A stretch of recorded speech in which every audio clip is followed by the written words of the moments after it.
네, 반갑습니다. 이번 시간은 이제 자기장 내에서 이렇게 대전 입자가 운동할 때 자기력을 받는다라고 했었죠. 그러면 그때 그 자기력에 의해서 입자가 어떻게 운동하는지에 대해서 한번 배워보도록 하겠습니다.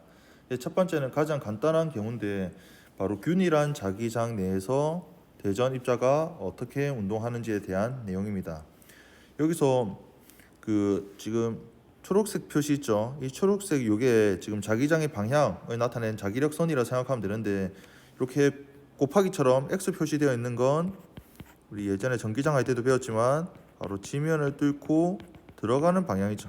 뚫고 들어가는 방향을 3차원상으로, 지금 이게 2차원 평면이니까 3차원 공간에 나타낼 수가 없잖아요. 그래서 이렇게 뚫고 들어가는 건 X로 표시를 하고요. 그 다음에 반대로 지면을 뚫고 나오는 방향도 있죠. 나오는 방향은 이렇게 동그라미에 가운데 점을 찍는 걸로 이렇게 생각하면 됩니다. 이게 그 화살촉을 생각하면 되는데, 여러분 그 화살, 우리 양궁에서 화살을 보면 약간 이런 느낌의 화살을 생각할 수 있잖아요. 그래서 지면을 뚫고 들어가게 되면 말 그대로 X 표시로, 이게 뚫은 그 표시가 이렇게 X 표시로 남는 거고, 지면 뚫고 나오게 되면 요 앞에서 봤을 때 이 화살촉의 모양이 이렇게, 정말 도움이 되는지 모르겠습니다. 어쨌든 이렇게 지면을 뚫고 들어가는 것과 나오는 방향을 이렇게 X 표시와 동그라미에 가운데 점 찍는 걸로 표현을 한다라는 걸 알고 있으면 되겠고, 그다음 여기 곱하기 표시를 보면 그 곱하기는 아닙니다. 지면 뚫고 들어가는 자기력선의 간격이 균일해요. 균일하다는 것 자체가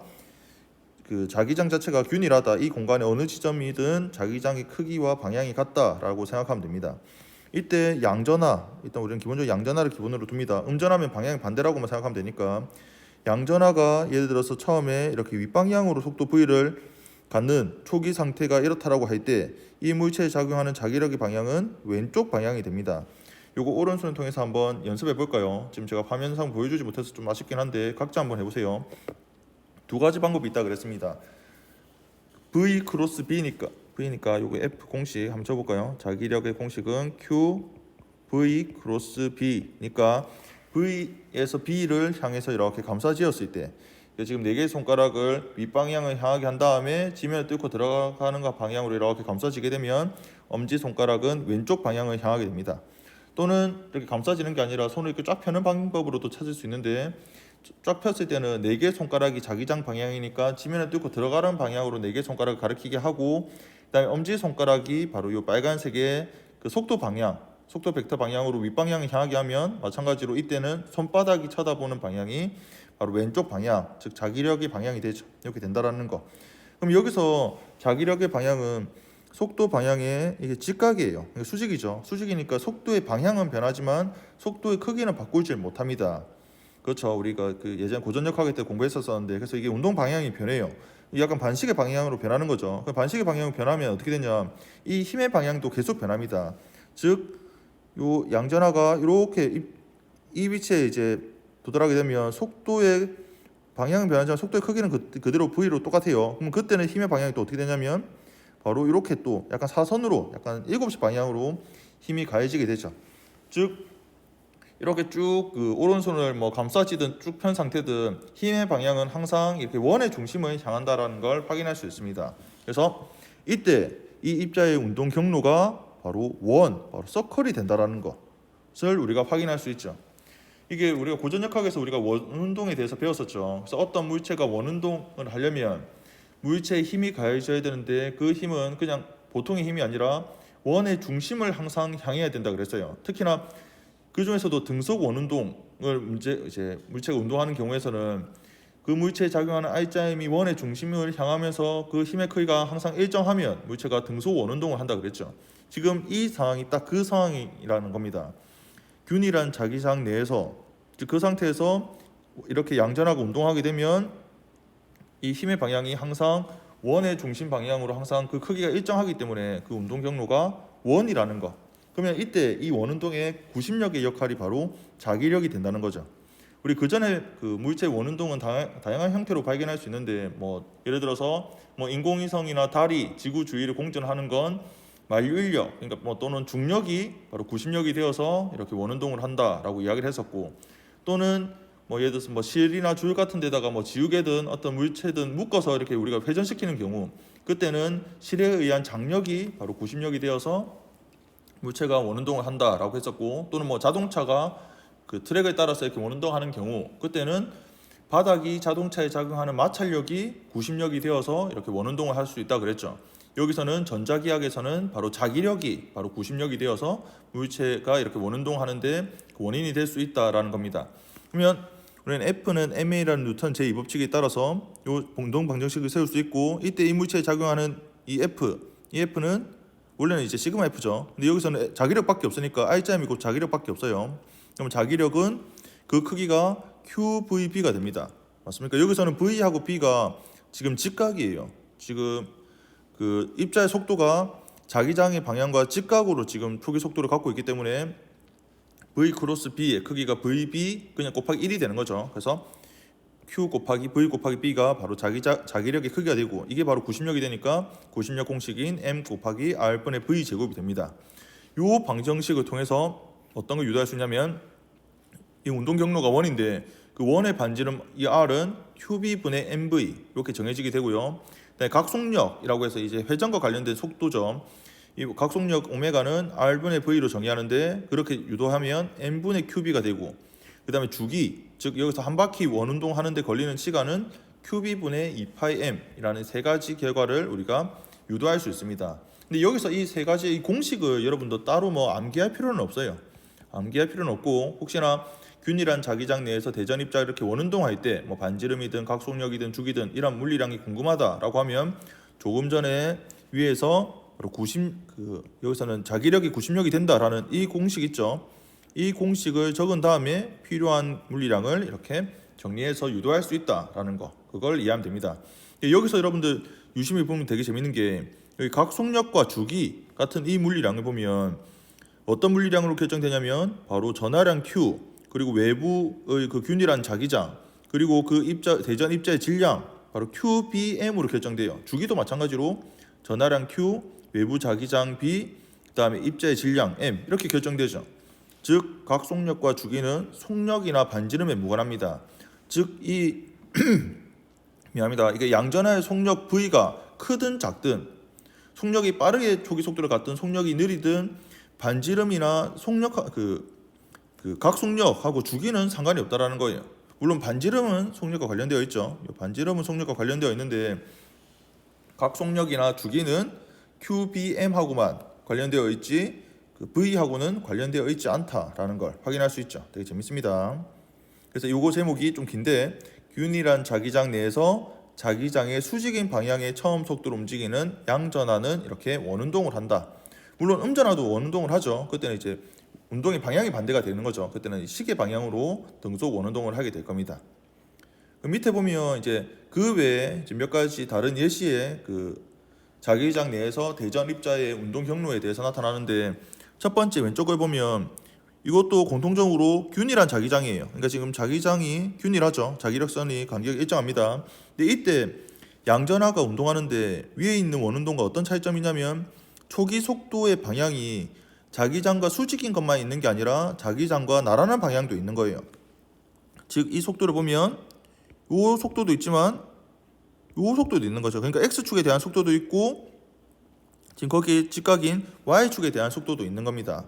그러니까 지금 Y축에 대한 이 속도는 원운동이 되는 거예요. 지금 그 말은 YZ면 입장에서 보면 이게 그 사용시키는 거죠. YZ면으로 사용시키면 원운동을 하게 되는데, X축으로 볼 때는 이 X축에 그 자기장과 나란한 성분의 속도는 아무런 자기력이 작용하지 않습니다. 맞습니까? 외운다 생각하고 한번 적어보면, F는 Q, V 크로스 B니까 V하고 B가 나란한 경우는 그때는 0이 돼요. 이 두 개가 서로 나란하면. 그러니까 이때는 이 X축에 해당되는 이 양전하의 속도는 아무런 외력이 작용하지 않는다. 외력이 작용하지 않으니까 그쪽 경로로는 등속 직선 운동, 등속도 운동을 하는 거죠. 그래서 X축으로는 등속도 운동, 근데 YZ면으로는 원운동이니까 이게 XYZ 전체로 봤을 때는 이게 나선형 경로를 따라서 물체가 운동하게 된다. 그러니까 약간 이제 그 스프링처럼 이렇게 운동하는 걸 관측할 수 있다라는 겁니다. 그다음에 이제 두 번째하고 세 번째는 조금 더 복잡한 게 바로 자기장의 세기가 균일하지가 않아요. 균일하지 않은 자기장. 여기 보면 우리가 자기력선이 이렇게 밀한 부분이나 이렇게 소한 부분에 따라서 자기장의 세기가 여기는 크고 양쪽 사이드는 큰 거죠. 그 다음에 상대적으로 여기는 자기장 세기가 약합니다. 이 구조를 우리가 자기병이라고 하는데, 이 자기병이라고 하는 이유가 이렇게 그 자기장이 이렇게 이러한 세기로 구성되어 있으면 이 내부에서 뭐 양전하가 이렇게 초기 속도를 가지고 운동하게 되면 조금 전에 봤던 나선형 경로로 이렇게 운동한다는 거예요. 이 까만색 점선이 그 경로로 나타내는 거죠. 근데 이동하다가 자기장이 약한 데서 센 곳으로 이게 진입하게 되면 이 지점에서 이 물체에 작용하는 자기력의 그 방향이 왼쪽 부분, 그러니까 그 중심 부분으로 향하는 R자임이 만들어집니다. 그래서 계속 오른쪽으로 가지 못하고 마치 갇힌 것처럼 다시 왼쪽으로 되돌아가게 돼요. 되돌아가면 다시 왼쪽으로 도착하겠죠. 이 도착한 것도 마찬가지야. 여기서 자기장 세기가 더 세지면 오른쪽 방향, 즉 마치 갇혀 있는 것처럼 이번에는 마찬가지로 안쪽 방향으로 또 그 자기력이 작용하기 때문에 이걸 그래서 우리가 자기병이라고 하는 거예요. 그래서 우리가 어떤 대전된 입자를 어떤 공간 내에 이게 가둬서 보관하고 싶다라고 하면 외부 자기장의 세기를 양쪽 사이드는 세고 가운데는 좀 소하게 만들어 두면 이렇게 그 대전 입자가 나선형으로 움직이면서 앞뒤로 뭐 그림에서는 좌우가 되는 거죠. 이렇게 진동하면서 가둘 수 있다라는 겁니다. 이게 우리가 그 주변에서 또는 우리가 생활에서 관측할 수 있는 건 대표적인 게 이제 오로라가 되는데 바로 지구가 되는 거죠. 무슨 말이냐면 지구 자체도 하나의 대표적인 큰 자기장을 만들게 되거든요. 그래서 우리 그걸 지구 자기장이라고 하는데 지구가 만드는 자기장도 균일하지 않아요. 당연하지만 여기 극부근은 상대적으로 미래 자기장의 크기가 큰데 극 부분이 아닌 이렇게 적도 저위도 지방 같은 경우는 그 자기장의 세기가 상대적으로 약합니다. 그러니까 이게 자기병처럼 비슷하게 생각해 보면 여기선 지금 검은색 점선으로 나타냈는데 그 대전 입자가 우리가 그 태양에서 지구로 오는 걸 보면 물론 전자기파 형태의 순수 에너지, 그러니까 질량이 없는 순수 에너지 형태로도 에너지가 전달되는 복사 에너지도 있지만 우주선이라고 보통 이야기합니다. 우주선 같은 이게 대전된 입자도 태양으로부터 지구에 이렇게 많이 도착을 합니다. 근데 대전된 입자가 지구 주위에 예를 들어서 이제 막 오고 있어요. 뭐 플러스가 될 수도 있고 마이너스 될 수도 있지 이렇게 막 지구로 온다라고 하면 근데 지구 주위에는 이렇게 자기장이 형성되어 있습니다. 그러면 좀 전에 우리가 배우고 있죠. 자기장이 형성되어 있는 상태에서 대전 입자가 운동하게 되면 그 대전 입자에는 자기력이 바로 작용하게 된다. 그 자기력에 의해서 그 물체는 이렇게 나선 운동 또는 원 운동을 하게 되는데 이렇게 양쪽 사이드는 밀하고 가운데는 소하게 되면 마치 자기병처럼 갇히게 된다는 거예요. 그래서 지구의 표면에 도달하지 못하고 어떻게 보면 이게 우리 사람 입장에서 되게 고마운 일입니다. 지구에 도달하지 못하고 이게 북극과 남극을 왔다 갔다 이렇게 계속 나선형 운동하면서 계속 갇혀 있게끔 운동할 수 있도록 만들게 됩니다. 이걸 우리가 반알렌데라고 하는데 사실 여기에 대한 더 자세한 내용은 지구과학 시간에 배우는 게 더 좋을 것 같아요.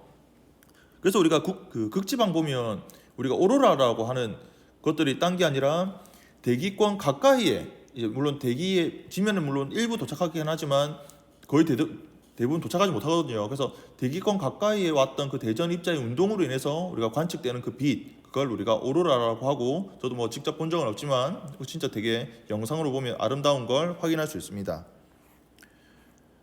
그 다음에 이어서 그러면 자기장 내에서 대전 입자가 운동하는 몇 가지 예시를 살펴봤는데 이걸 좀 더 응용해서 조금 더 살펴보도록 하겠습니다. 여기 보면 로런츠 힘이라고 이야기하는데 어떤 걸 이야기하냐면 우리가 어떤 공간, 뭐 우리 교실이 됐든 여러분들 뭐 가정이 됐든 뭐 지구 어느 공간이든 아까 지구에 의한 자기장이 이미 형성되어 있다 그랬죠. 근데 지구 자기장 말고도 다른 것에 의해서도 자기장 형성되어 있고 그 다음에 전기장도 사실 정말 극단적인 조건이 아니고서야 모든 지점에 전기장이 0이라고 말을 할 수가 없어요. 어쨌든 주위에는 다 대전된 입자가 구성되어 있으니까. 그래서 실제로 대부분의 공간은 전기장도 형성되어 있고 자기장도 동시에 형성되어 있습니다. 즉 이 두 개의 장이 모두 존재하는 역에서 운동하는 대전 입자에 작용하는 힘을 우리가 로런츠 힘 또는 로렌츠 힘이라고 이야기를 해요. 여기서 운동하는 이라는 그 형용사가 들어가는 이유를 알겠죠?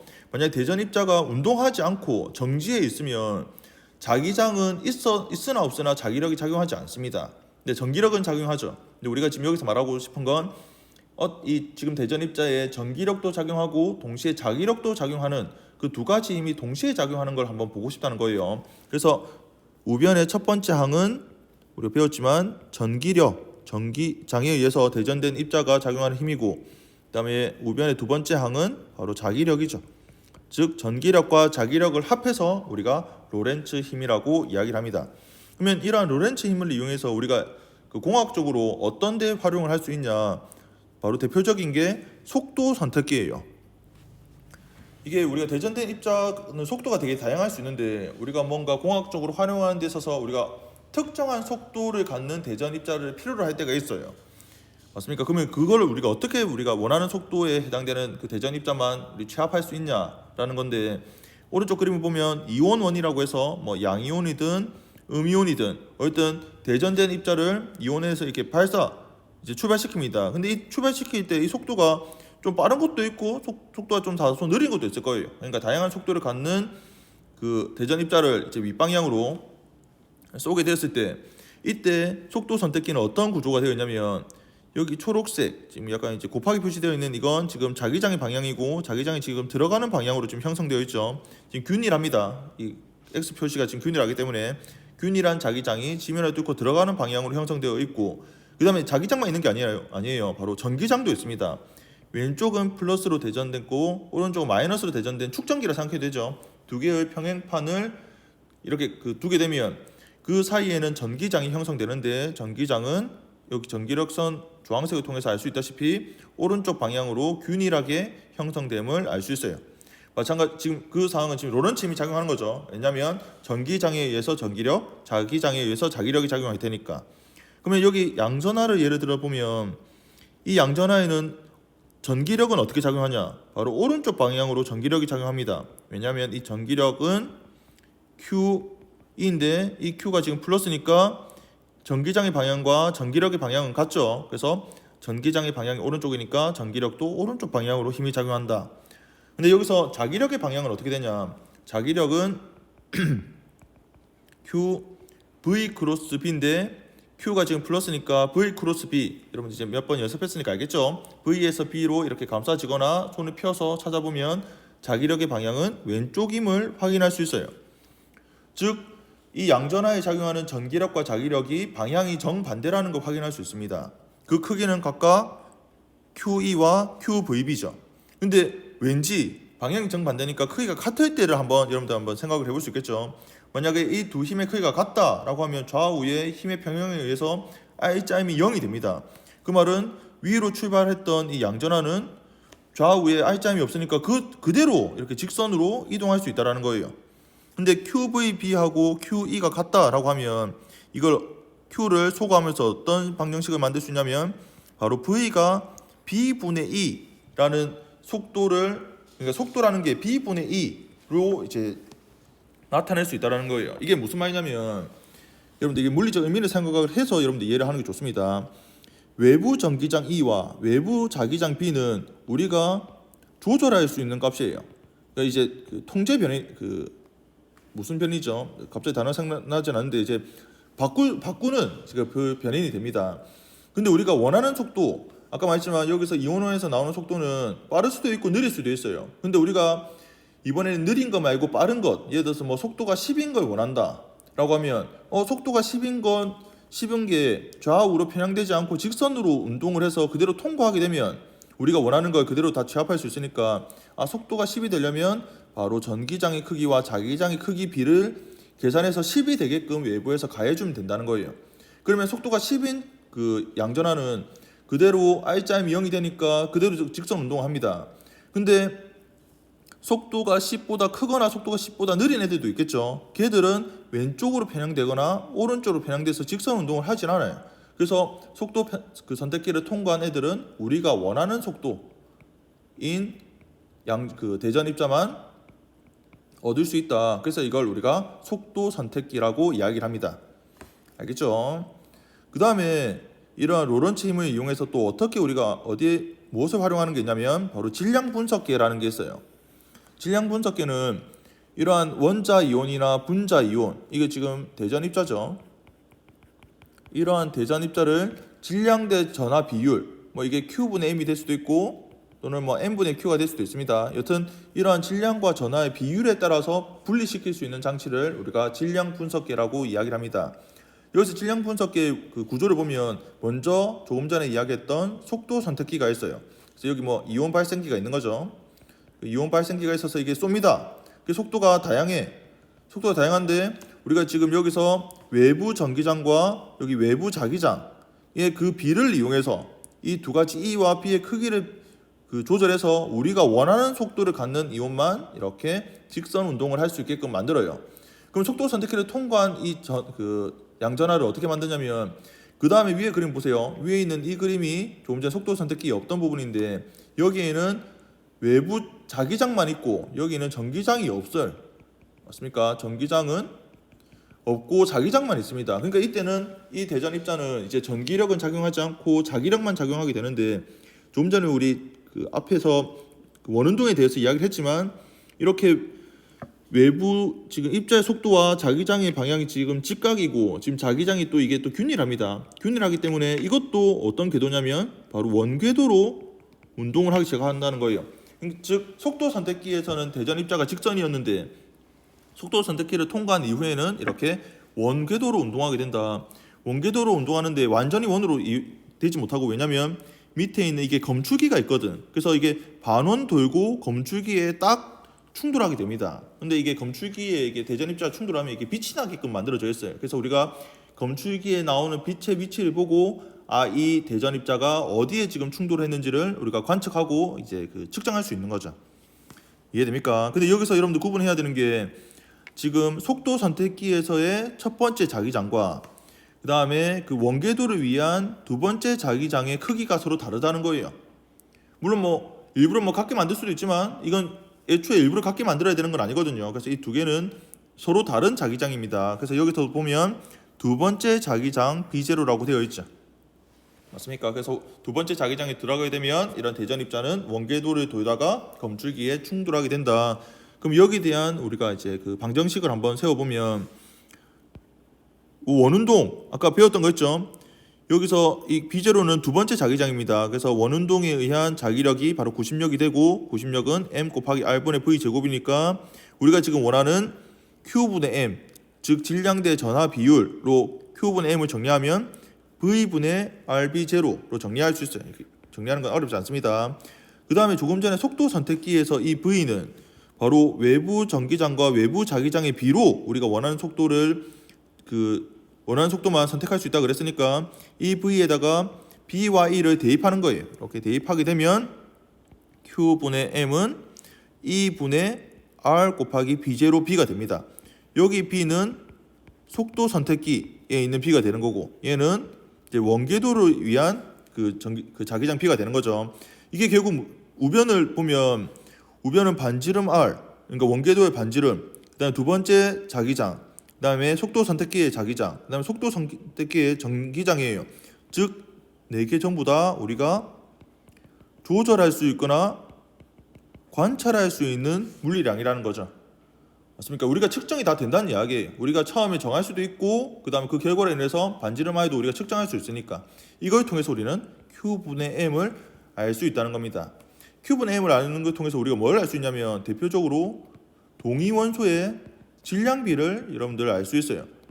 원소 보면 동위원소가 되게 많죠. 근데 동위원소가 공통점이 Q는 같지만 M이 다르잖아요.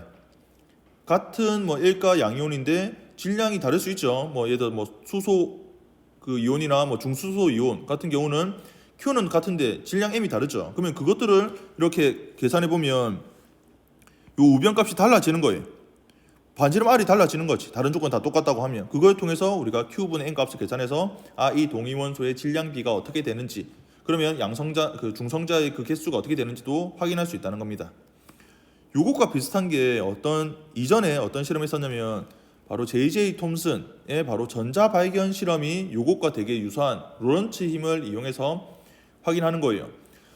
어떤 입자가 예전에는 왜 원자는 쪼개질 수 없는 아주 작은 입자라고 했다가 이후에 전자가 발견되죠. 그 전자를 발견한 실험을 어떻게 했냐면 바로 요겁니다. 여기 음극판이 있는데 요 음극판에 아주 강한 전위차를 크게 해주면 여기서 전자가 방출돼요. 근데 이게 전자가 방출되는데 이게 전자인지 아닌지, 이게 전자가 어떤 성질을 갖는지를 몰라. 그래서 이걸 어떻게 실험하냐면, 지금 자기장 코일이라고 있죠. 여기 자기장 코일에 말 그대로 전류를 흘려보냅니다. 전류를 흘려보내면 전류에 의해서 자기장이 만들어져요. 전류 자체가, 전하가, 대전된 입자가 운동하는 거잖아요. 운동하는 거니까 전류 자체가 주위 공간에 자기장 만드는 건 여러분들 이해하는데 어려움이 없을 겁니다. 자기장을 이렇게 만들고, 그 다음에 전기장도 만들어야 돼. 위는 플러스로 대전됐고 아래는 마이너스로 대전된 평행반 축전기라 생각해야 됩니다. 그러면 아래 방향으로 이번에는 전기장이 만들어져. 그러니까 외부 자기장과 외부 전기장이 있는 상태에서 전자를 통과시키고 있는 거예요. 그러면 이 전자는 당연히 전기력도 받고 자기력도 받겠죠. 근데 처음에는 외부 전기장과 자기장을 동시에 가해서 전자가 이렇게 원래 왔던 그 속도의 방향을 바꾸지 않고 이렇게 편향되지 않는다고 하는데, 편향되지 않고 이렇게 직선 운동을 하게끔 전기장과 자기장을 구합니다. 그러니까 전기장을 좀 바꿔보고 자기장을 좀 바꾸면서 편향되지 않는 그 값을 계산하고 이후에 자기장을 끄는 거예요. 자기장 끄게 되면 그때는 전기장만 존재하는 거니까 그때는 전기력을 받게 되겠죠. 그래서 지금 전기장이 아래 방향으로 형성되어 있으니까 전자는 윗방향으로 전기력을 받게 됩니다. 즉 그때는 전류를 끊게 되면 윗방향으로 편향되면서 위로 전자가 충돌하게 돼요. 그러면 이때 자기장이 있을 때하고 없을 때하고 이 편향된 거리가 있죠. 이 거리를 측정해서 마찬가지로 전자의 질량분의 전하량을 계산할 수 있습니다. 이걸 통해서 처음에 전자를 발견했다라고 이야기를 하죠. 그리고 여기서 이제 마지막으로 이제 사이클로트론이라는 것도 있는데, 얘는 마찬가지 이번에도 로런츠 힘을 이용해서 이걸 우리가 입자 가속기라고도 이야기하거든요. 특히나 핵물리에 관심 있는 사람은 여기 더 이미 배경 지식이 있을 수 있는데, 대전된 입자를 매우 빠른 속력으로 가속시킬 수 있는 장치를 우리가 입자 가속기도 종류가 되게 여러 가지인데 그 중에 가장 기본적인 게 사이클로트론입니다. 어떤 대전된 입자를 아주 빠른 속도로 만들면 또 대전 입자 간에 이게 충돌로 인해서 새로운 입자를 발견할 수도 있고, 이런 그 입자의 기본적인 성질에 대해서 우리가 관측하기가 용이해요. 그걸 우리가 보통 이제 핵물리라고 보통 이야기하는데, 그러면 처음에 아주 느린 속도의 대전 입자를 아주 빠른 속력, 거의 뭐 빛의 속력과 가까이도 만들 수 있다고 하는데, 장치만 충분히 크면, 그러면 그렇게 만들 수 있는 원리는 어떻게 되냐? 요거 한번 봐보세요. 일단 밑에는 자석의 N극을 위로 향하게 합니다. 위에가 N극, 밑에가 S극이에요. 그러면 이 자석은 외부에 자기장을 만드는데 위에가 N극이니까 N극에서 나오는 방향, 즉 위에 자기장 방향 표현되어 있죠. 바로 위로 이렇게 균일한 자기장이 형성되어 있습니다. 그리고 여기 보면 D라고 하는데, 이 D라는 게 딴 게 아니라 이 사이클로트론의 이 메인 구조를 보면 이거 자체가 생김새가 영어 알파벳 D와 비슷하게 생겼다고 해서 이걸 D라고 이야기해요. 용기 모양이 문자 D를 닮아 실제 D라고 한다. 그러면 이 D 양단에는 바로 교류 전원이 연결되어 있습니다. 즉 어느 순간에는 이게 플러스 마이너스, 그 다음에 다시 플러스가 다시 마이너스 되고 마이너스 플러스 되면서 이게 서로 계속 주기적으로, 그러니까 진동수를 갖겠죠. 특정 진동수로 인해서 계속 플러스와 마이너스 부호가 계속 바뀌게 되는 거예요. 이 바뀌게 되면 뭐가 달라지냐? 딴 게 아니라 여기 D와 D 사이에 혹시 여러분 그림 보면 여기 빈 공간이 있어요. 이렇게 빈 공간, 이 빨간색 사이 보입니까? 여기 빈 공간 내부에 바로 전기장을 만들 수 있는 거죠. 이 전기장의 방향은 이쪽 방향이 될 수도 있고 반대로 바뀌기도 할 겁니다. 왜냐하면 교류 전원에 연결되어 있으니까. 맞습니까? 그러면 여기서 보면 지금 전기장도 형성되어 있고 자기장도 형성되어 있는 과정이에요. 근데 여러분들 여기서 오해하면 안 되는 게 D 내부 있죠. D라고 했던 이 D 내부에는 자기장은 존재하는데 전기장은 존재하지 않습니다. 이해돼요? 그리고 여기 빈 공간이 있죠. 이 사이에는 전기장은 있는데 자기장은 없어요. 그러니까 지금 전기장과 자기장이 둘 다 있는 거 맞는데 어느 공간이든 동시에 다 있는 건 아니고 둘 중에 하나는 전기장만 있고 둘 중에 하나는 자기장만 있는 이러한 구조다. 그러면 이러한 구조를 만들었을 때 어떻게 우리가 활용할 수 있냐라고 이제 생각을 해보면, 일단 편의상 양이온입니다. 음이온도 되죠. 방향 반대로 될 뿐이지. 양이온을 자석의 중심 부근인 점 P에 이렇게 놓게 돼. 양이온을 이렇게 놓았다라고 하면 이게 어디에 놓냐에 따라서 이제 처음에 좀 방향이 좀 달라질 수 있는데, 일단 그림에 있는 책에 있는 그림을 한번 기준 한번 보겠습니다. 여기에 양이온의 P점이 돋다라고 하면 그때는 전기장이 어떻게 형성되게끔 만드냐면 위에가 플러스, 그러니까 상대적으로 오른쪽에 요 마이너스 연결하는 거예요. 그러면 이쪽 방향 플러스에서 마이너스 방향으로 전기장이 형성되지 않습니까? 그러면 형성되면 말 그대로 이 양전하는 가속 운동, 그러니까 즉 전기력을 받아서 등가속도 운동에서 속도가 증가하게 됩니다.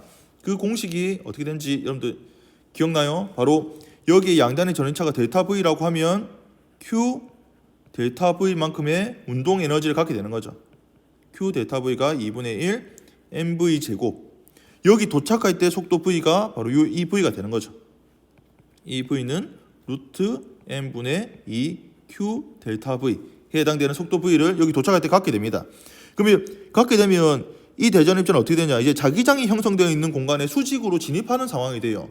그러면 우리 앞에서도 배웠죠? 원운동을 하게 됩니다. 자기력은 입자의 속도와 항상 직각으로 작용하기 때문에 속도의 크기를 바꿀 수 없다 그랬어요. 근데 속도의 방향은 변해서 이렇게 원운동을 시켜. 그럼 원운동 시키면 이렇게 반원운동하게 되겠죠. 반원운동을 하게 되면 다시 자기장은 없어지고 다시 자기력만 생기게 되는데, 미안합니다. 전기력만 생기게 되는 빈 공간에 진입하게 되는데, 이때 의도적으로 교류 전원이라서 전기장의 방향이 반대로 바뀌게 됩니다. 전기장의 방향이 반대로 바뀌게 되면 그때는 이때 이 양이온은 다시 또 가속 운동을 하는 거예요. 맞습니까? 왜 그 전기장의 방향으로 이제 가속 운동을 하게 되니까 속도가 더 빨라져. 속도가 더 빨라져서 이제 속도가 더 빨라지게 되면 아까 원의 반지름, 자기력에 의해서 원운동할 때 원의 반지름이 바로 속도에 비례하지 않습니까? 나머지는 고정되어 있어요. 나머지는 고정되어 속도에 비례하니까 속도가 더 빨라지면 반지름이 더 큰 반지름으로 이렇게 또 반원 운동을 하는 거죠. 그럼 반원 운동하면 반원 운동 끝날 때 다시 또 교류 전원의 그 전기장의 방향이 또 반대로 바뀌어요. 그러면 또 그번에 Q 델타 V만큼의 운동 에너지가 더 커지게 되는 거죠. 맞습니까? 봐보세요. 양이온은 두 D의 전위차 델타 V에 의해서 Q 델타 V만큼의 운동 에너지를 갖는다.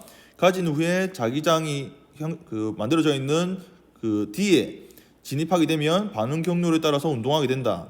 그 다음에 2분의 T, 즉 주기의 절반이죠. 그러니까 한 바퀴 도는데 주기가 T니까 반 바퀴 돌았을 때, 즉 2분의 T 이후 반원을 통과하게 되는데 그때 두 D 사이의 간격으로 되돌아오는데 그때 바로 교류 전압의 극성이 바뀌어. 즉 전기장의 방향이 바뀌어서 운동 에너지는 다시 QV만큼 증가합니다. 이게 계속 반복되는 거예요. 또 반원 이동하고 또 속도 증가하고, 속도 증가했으니까 더 큰 반지름으로 또 반원 이동하고, 그다음에 이동하고 도착했을 때 다시 또 전기장 방향이 바뀌어서 또 가속 운동하고, 이런 식으로. 즉 원의 반지름이 이렇게 관계되어 있으니까 운동 에너지가 커짐에 따라서, 즉 속도가 커짐에 따라서 반지름도 증가하게 됩니다. 그러면 이때 그 D의 크기가 무한히 클 수는 없잖아요. 그래서 그 D의 반지름이 라지 R이라고 하면 이 반지름이 라지 R이 될 때 그때 그 입자는 속도가 충분히 커졌고 그때 바로 그 속도를 가지면서 바로 이렇게 방출된다는 거예요. 이게 바로 입자 가속기의 기본적인 원리입니다.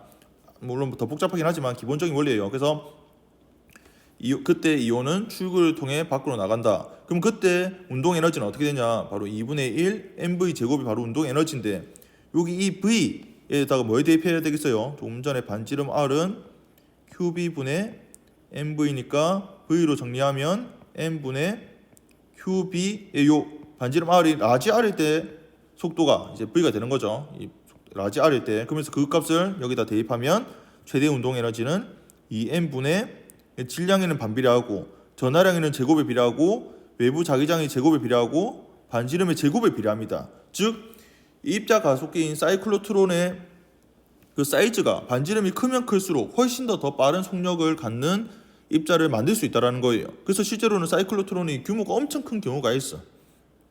맞습니까? 이걸 통해서 확인할 수 있고, 물론 이 속도가 엄청 빨라져서 빛의 속도와 거의 근사할 정도로, 그러니까 광속과 비슷하게 운동하는 속도를 갖게 된다라고 하면 그때는 운동 에너지를 2분의 1 mv 제곱을 써서는 안 됩니다. 그때는 이제 우리가 나중에 또 배우겠지만 상대론적 운동 에너지라는 게 있어요. 근데 상대론적 운동 에너지는 물론 나중에 현대물리 할 때 그때 공부해서 한번 살펴보도록 합시다. 그럼 이번 영상은 이렇게 외부 자기장이 있을 때 대전된 입자가 운동하는 상황에 따라서 어떻게 이렇게 운동 경로를 갖는지, 그걸 통해서 우리가 공학적으로 어떻게 활용하는지에 대해서 배웠습니다. 이상입니다. 모두 고생했어요.